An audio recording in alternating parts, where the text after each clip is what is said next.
Hello dear students, एग्जाम24 के online platform पर आप सभी का स्वागत है। मैं रश्मि तिवारी आप लोगों को कला पढ़ा रही। आज हम लोग पढ़ेंगे भारतीय ग्रंथों में कला संबंधी चर्चा के बारे में। ठीक है, तो देख लेते हैं चित्र लक्षण के बारे में। चित्र लक्षण आप लोगों ने पढ़ रखा है। इसके रचनाकार कौन हो जाते हैं? तो ये राजा भैजित हो जाते हैं। ठीक है, इन्हीं का नाम क्या है? इन्हीं का नाम आपको नग्नजित भी देखने को मिलता है। और यह नग्नजित नाम किसने दिया है? ब्रह्मा जी ने दिया है। ठीक है, देखते हैं कैसे दिया है। तो चित्र लक्षण आपकी मूल प्रति यह कैसी है? संस्कृत भाषा में थी, जो कि अभी मौजूद नहीं है। यह प्राप्त नहीं हुई है।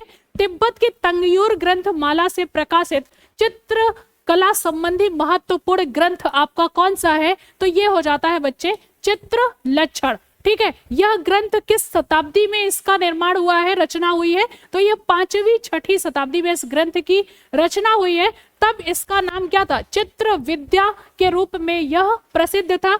इसमें कुल कितने अध्याय देखने को मिलते हैं? इसमें आपको कुल 3 अध्याय देखने को मिलते हैं और तीनों अध्यायों का विस्तृत वर्णन भी हम लोग देखेंगे आगे। इसमें पंक्तियां आपको कितनी देखने को मिलती हैं? तो 1146 पंक्तियां आपको देखने को मिलती है चित्र लक्षण में, राजा भैजित के चित्र लक्षण में। ठीक है, इसी चित्र लक्षण का जर्मन भाषा में अनुवाद किया गया। जो संस्कृत की मूल प्रतिलिपि अब मौजूद नहीं है, उसी मूल प्रतिलिपि का जर्मन भाषा में भी अनुवाद किया गया है। कब? 1913 में, 1913 ईस्वी में। ठीक है, इसी का अंग्रेजी भाषा में भी अनुवाद किया गया है। वह कब किया गया है? 1976 ईस्वी में। ठीक है, इसके प्रथम अध्याय में ही इसके 3 अध्याय आपको देखने को मिले हैं। प्रथम अध्याय में राजा भैजित को ब्रह्मा द्वारा वरदान देते हुए नग्नजित नामकरण किया गया था। ठीक है, आपको पता है कि इन्होंने एक बच्चे का चित्र बनाया और उसमें ब्रह्मा जी से जान फूंकने के लिए कहा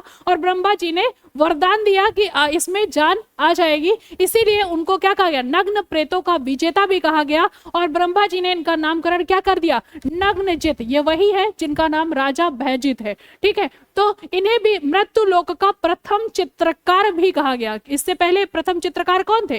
राजा ब्रह्मा जी थे। ठीक है, सॉरी, ब्रह्मा जी थे और राजा भैजित को मृत्यु लोक का क्या कहा गया? प्रथम चित्रकार कहा गया। दूसरे अध्याय में क्या देखने को मिलता है आपको?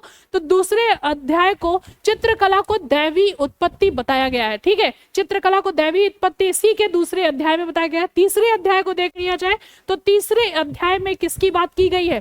चित्रकला के विधि विधान पर गंभीरता से विचार किया गया है। आपके किस अध्याय में? चित्र लक्षण के तीसरे अध्याय में। ठीक है,